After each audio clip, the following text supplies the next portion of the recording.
I think it's very, very important. It's something that's becoming more obvious to me after nearly 4 years of practicing meditation. It's a long period of time, and I'm not saying you need to practice meditation for 4 years to start noticing it, but it's something that you might experience very early on, or after a month, or maybe after a year. But regardless, it's something that you will experience. So I think it's good to know what it is before you experience it, so it doesn't intrude in your meditation practice and you can carry on meditating effectively and efficiently. Hello and welcome to Productively Mindful. My name is ailandas.sulcas and I talk about everything mindfulness and spirituality several times a week. So if that's something that you're interested in, make sure you hit the subscribe button, hit the notification bell so you don't miss out on the content that I post several times a week, where I talk about topics like this one today. I also have a absolutely free community to which a link is going to be in the description of this video. I will start releasing completely free guided meditations soon for beginners, so that if meditation is something that you want to get into and you want to start with very basic, very easy to follow routines, meditation routines, make sure you check it out because it's going to be very, very valuable. It's completely free. I also post exclusive content there. Let's talk about meditation. A little bit of a condensed explanation of what meditation does, right? I'm sure everybody knows what meditation is. It's the act of sitting or lying down, most commonly known as sitting or lying down, where you just close your eyes, maybe scan your body, maybe feel the pressure points where you're sitting on the chair, where your feet are touching the floor, etc. And then you start breathing and you focus on the breath and you start try and observe the thoughts, right? Essentially, that's how the majority see meditation. Now, this is a very, very basic version of it, a very basic understanding of it.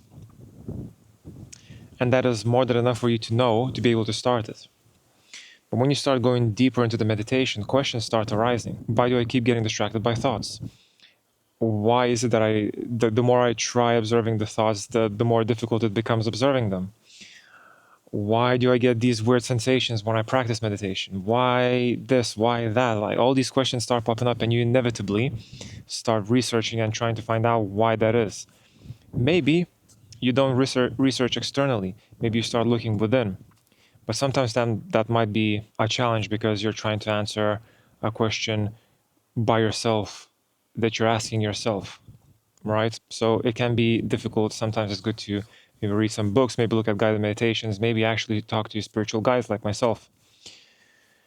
Regardless, that's not the point that I want to talk about today. But if you want to find out about meditation a bit more in depth and want to research on its benefits and what it does and how it affects you over a long-term practice, then check out the video that I'll link at the top and underneath this video, where I talked about the changes that meditation had on me over a consistent 1-year practice where I meditated every single day for an hour. But essentially, one of the benefits that you get from meditation is the fact that you become calmer, because you practice essentially calmness, stillness, observation of the present moment unfolding in front of you the way it's supposed to unfold. You inevitably become still. You inevitably become calmer.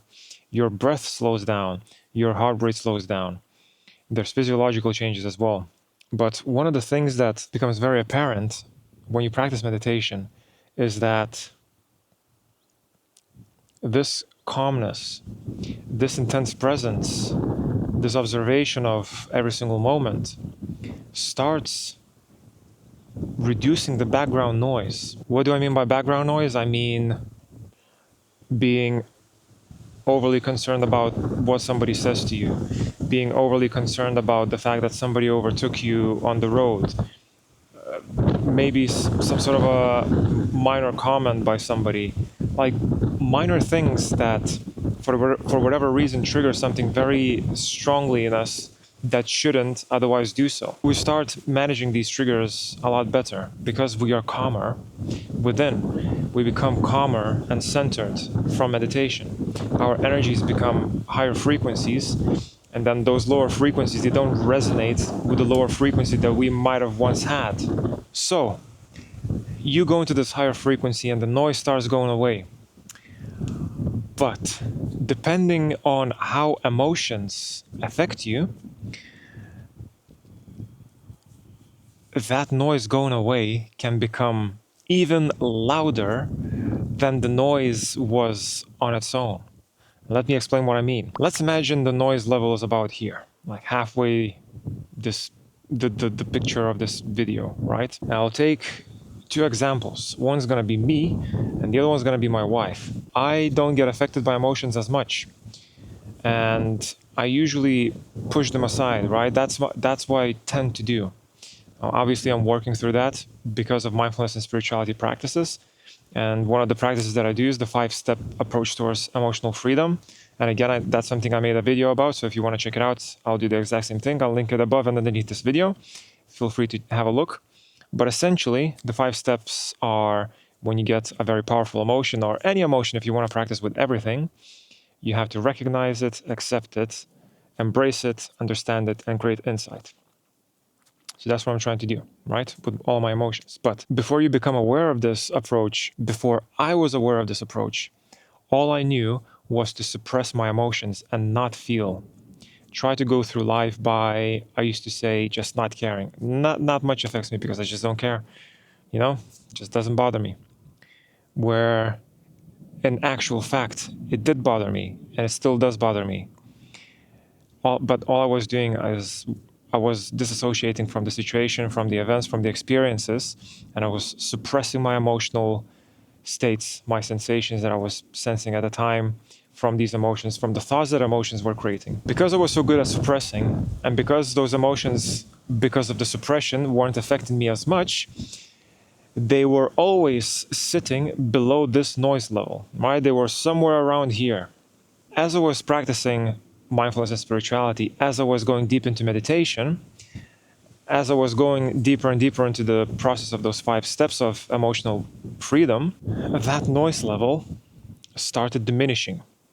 It started going down, and it became quieter and quieter and quieter, with the small triggers that would have triggered me otherwise, with all kinds of various things. Like I said, if somebody passes you by, says something some sort of minor comment to you that triggers something in you, those things were starting to go away, and I was like, damn, I feel so calm, I feel so at peace, it feels so nice to not be triggered by all these things. But then, at the same time, things that were noisy here, that I couldn't hear because of that noise level, all these emotions that I was storing away, they went above the noise level, which is what I mean by silence becoming loud. All of these emotions that I was piling up, that I was storing in my emotional bank, started resurfacing and started affecting me a lot, which is a reason why I created another playlist on my channel where I go through introspection and the shadow work, and I talk about exactly how I feel,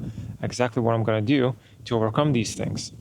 It's almost like an emotional journal for me, but I think it's a good outlet, and it also shows what I do, how I approach these things, how I observe my thoughts and emotions, and how I try and overcome them. Because these emotions become so noisy, it starts feeling like, almost like you're starting to walk backwards by practicing meditation. And it's something that one of my viewers mentioned yesterday in the live. She said that because of practicing meditation, it became almost like she's getting triggered by a lot of things, by a lot more people. She feels like she's getting gaslit a lot, and all these things are becoming apparent because the noise level that you had in your life is diminishing due to your practice. And it is a wonderful thing, because now you know exactly the shadow work that you need to do. Now you know exactly which parts of you need to tackle to overcome, to be able to really diminish the noise level. Not just the baseline noise level, but the whole noise level, everything that was underneath it.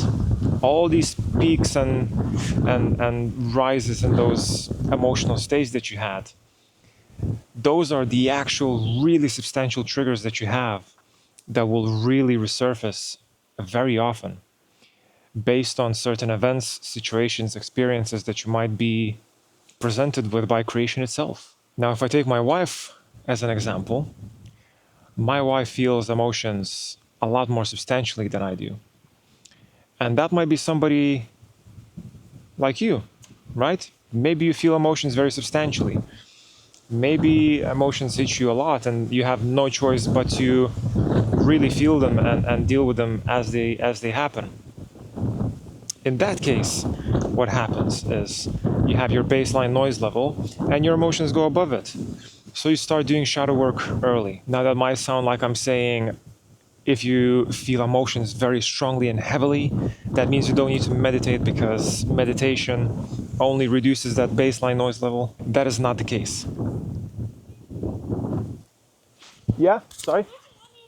Just got distracted by a hiker asking me about a lake.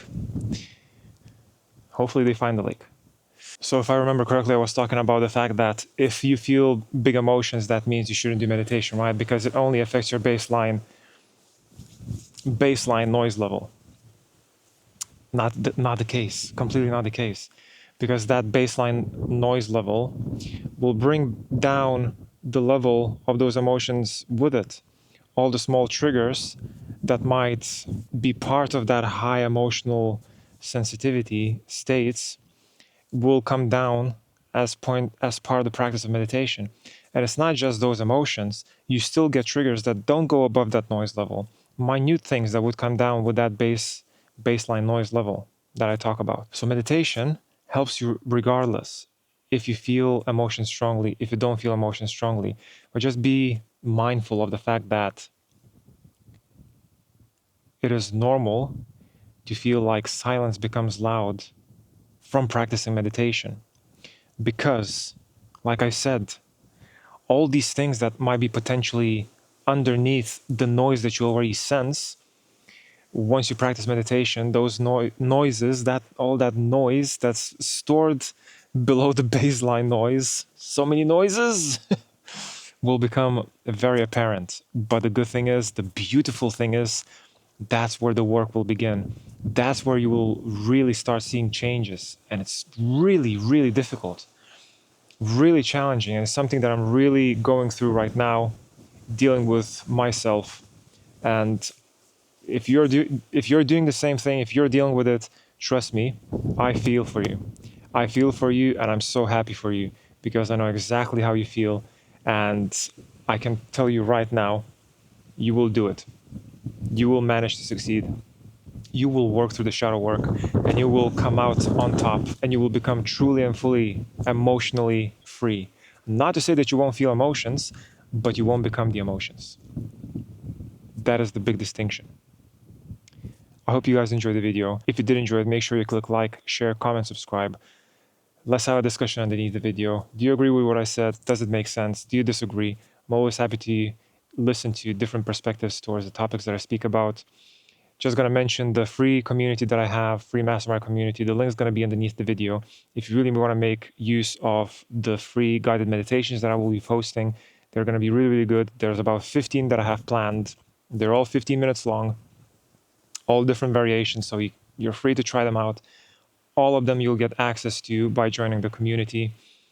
I also do exclusive group meetings where I might be speaking to perhaps yourself to help you overcome some sort of difficulties, where I'll give you guidance on a group basis. Make sure you click on the link and join the group. And again, I'll also be posting some exclusive content there. This has been ailandas.sulcas from Productively Mindful. I love you all. And as always, I'll speak to you all very, very soon. Goodbye.